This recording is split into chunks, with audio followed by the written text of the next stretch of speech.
Welcome to the first episode in a Legendarium series about the history of Halloween treats. In this installment about candy corn, we will learn about the history of the seasonal treat. Whether you like it, dislike it, or just use it for decorations, you probably think of candy corn as a Halloween treat. But in the beginning, people associated it with chickens rather than a spooky holiday. Oral history identifies the inventor of candy corn as George Renninger, an employee at the Wonderly Candy Company of Philadelphia.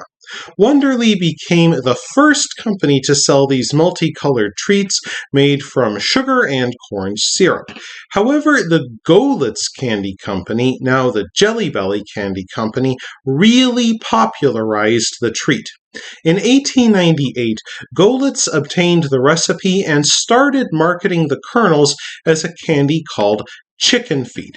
During this time, candy companies mixed slurries of marshmallow cream and did all the work by hand. Laborers cooked sugar and corn syrup-based mixtures into a semi-liquid called a slurry within a large kettle.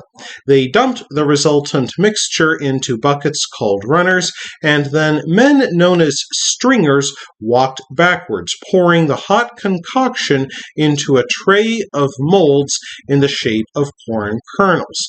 They then molded the confection into the shape of pumpkins, chestnuts, turnips, and other farm products. Farmers made up about half the American labor force back then, and companies marketed agriculture-themed candies to children in farm country throughout the year. In 19th century America, this remained a standard option for candy. Anyone heading into a store could expect to find buttercreams shaped like everything from clover to turnips. Yet Goelitz's candy corn set itself apart from the competition through the innovation of 3 hand-layered colors that were evocative of autumn. Before such a test could be done by machines, each colored stripe had to be applied by hand, and its bright, multicolored hue made it stand out to 19th century customers. And so chicken feed endured as a staple on general store shelves for more than a generation. Yet before World War I, most Americans did not really think of corn as food fit for people. Rather, they thought of corn as being coarse, cheap, and not especially good tasting. They considered it food better suited for pigs and chickens, and it would not be until the wartime shortages of World War I, followed by the Great Depression, that any but the poorest Americans would have considered corn fit to eat. Yet even after World War I, candy corn maintained its association with chickens. Indeed, packages of Goelitz's candy corn from the 1920s still displayed a rooster and the motto, "King of the Candy Corn Fields." During the first half of the 20th century, candy corn became a common penny candy. Young children could buy such treats in bulk for very little money, and children thought of them as candies to eat year-round rather than special ones to get on Halloween, which would not be specifically associated with candy or children until the 1950s. Candy corn not only appeared at Halloween parties, but Thanksgiving and Easter events.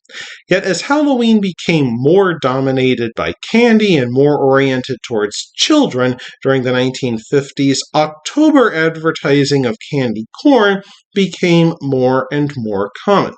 Even with more Americans living in the suburbs rather than in rural communities, the coloring of candy corn remained evocative of autumn.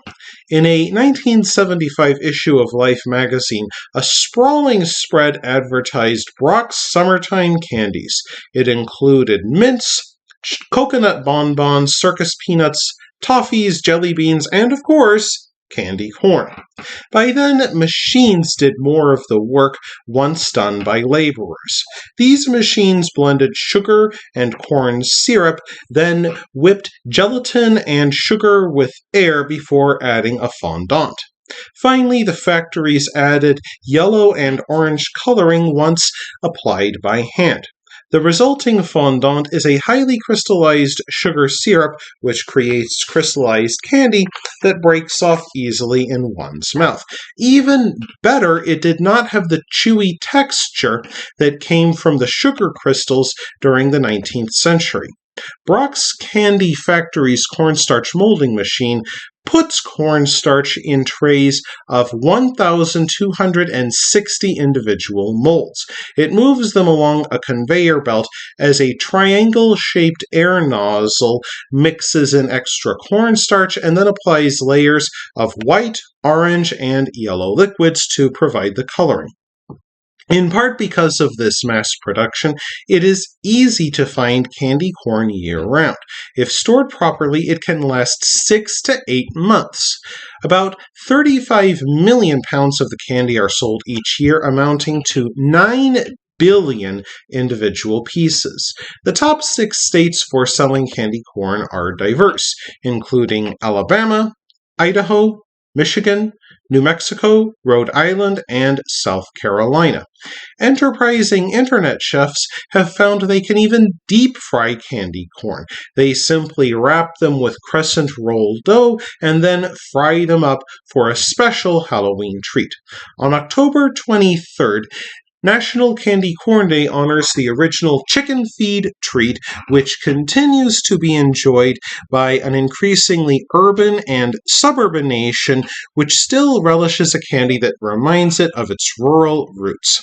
That wraps things up for this episode of the Legendarium. I hope you enjoyed it.